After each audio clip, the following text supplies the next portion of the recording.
the most dangerous thing you can do for your future is listen to good advice. Now, that sounds a little extreme, doesn't it? Of course, I don't mean you should ignore wisdom, dismiss mentorship, or refuse a helping hand. What I'm talking about is the subtle, creeping habit of collecting so many opinions that your own inner voice becomes the quietest in the room. It's the outsourcing of your life's most critical decisions to a committee of friends, family, and experts, until one day you look at the life you've built and realize you were just the contractor, not the architect. Why do we do this? What is the deep-seated psychological pull that makes us value the certainty of others over our own intuition? And more importantly, what is the invisible cost of letting others hold the pen to our life story? Let's break it down from the perspective of human psychology. First, let's talk about the illusion of safety and consensus. Our brains are fundamentally wired for survival, and for millennia, survival meant belonging to a group. Being cast out from the tribe was a death sentence. This ancient software is still running in our modern minds, creating a powerful psychological drive known as the need to belong. We inherently believe that what the group does is the correct and safe thing to do.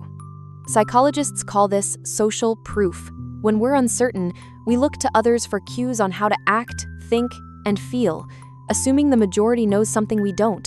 The most classic demonstration of this is the Asch conformity experiments conducted in the 1,950 seconds. In these studies, a person was placed in a room with a group of actors and asked to perform a simple task, matching the length of a line to one of three choices.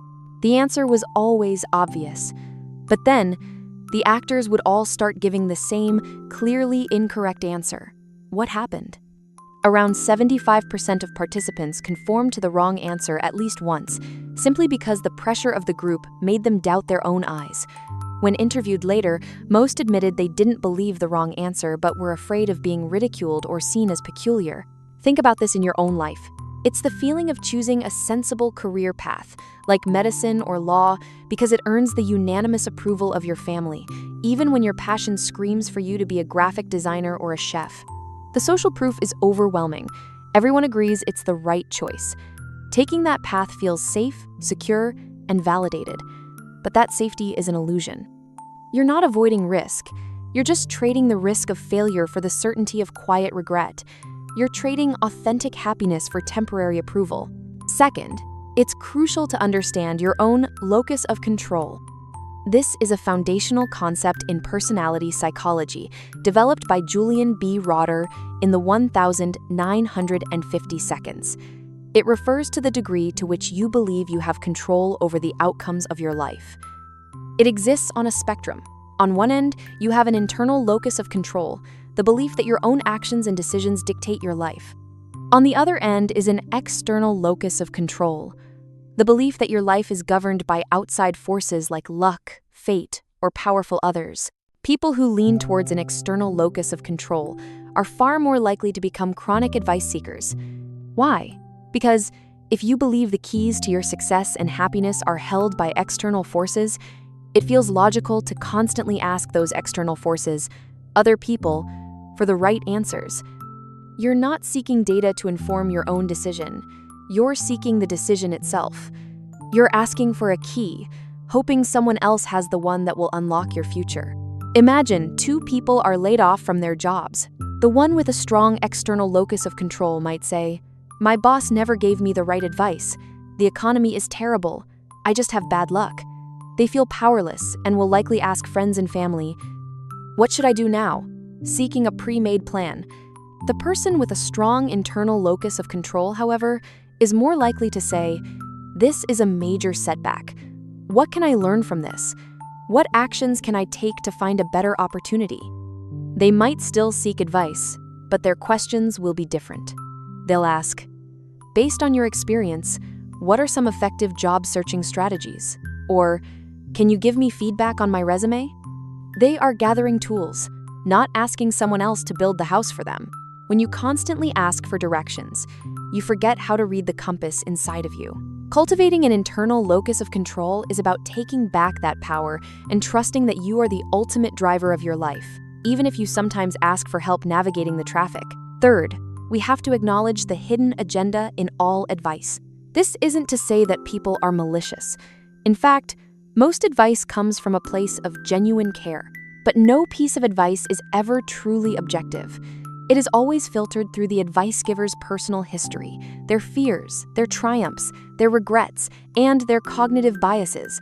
One common cognitive bias is the curse of knowledge, where an expert is so familiar with a topic that they can't remember what it's like to not have that knowledge, often making their advice incomplete or hard to follow for a beginner. Another is projection, where someone overlays their own experiences and desires onto your situation. Think of a parent who secretly regrets not becoming an entrepreneur.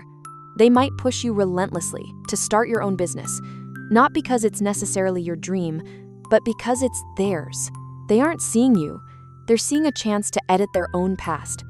A friend who just went through a painful divorce might advise you to be hypercritical of your wonderful partner, not because your relationship has red flags, but because they are now scanning the world through a lens of betrayal. Their advice isn't about you, it's a reflection of them.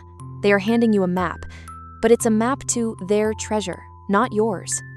This is why a chorus of well-meaning opinions can be so confusing.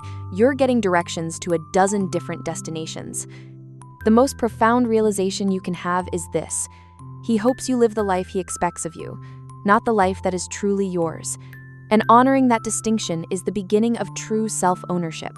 So, we've seen how our primitive need to belong can lead us to follow a crowd, even when it's heading in the wrong direction. We've explored how our sense of personal control determines whether we are the captain of our ship or merely a passenger. And we've uncovered how even the most loving advice is a reflection of someone else's journey. Breaking free from this cycle isn't about becoming stubborn or arrogant. It's about changing the way you listen. It's about learning to treat advice like data, not as a directive.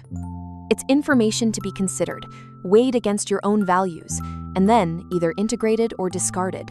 The great humanistic psychologist Carl Rogers believed that every person has an actualizing tendency, a core motive to grow and fulfill their potential, much like a seed contains the blueprint for the entire tree. He once wrote, "The good life is a process, not a state of being. It is a direction, not a destination." The goal of life isn't to arrive at a correct endpoint that everyone else has approved of. The richness of our existence comes from the process itself, the struggle, the discovery, the beautiful and terrifying act of becoming. This includes making your own mistakes. Your mistakes are your greatest teachers. They are the custom-made lessons designed specifically for your growth. When you let others make your decisions, you rob yourself of that essential learning. Your life is not a problem to be solved. It's a story to be written, and you are the only one who should be holding the pen. Have you ever taken advice you later regretted, or made a choice that went against the grain? I would love to hear your story. Share it in the comments below. And for more insights into the psychology of building a more authentic life, make sure to subscribe and click the notification bell. Thank you for watching.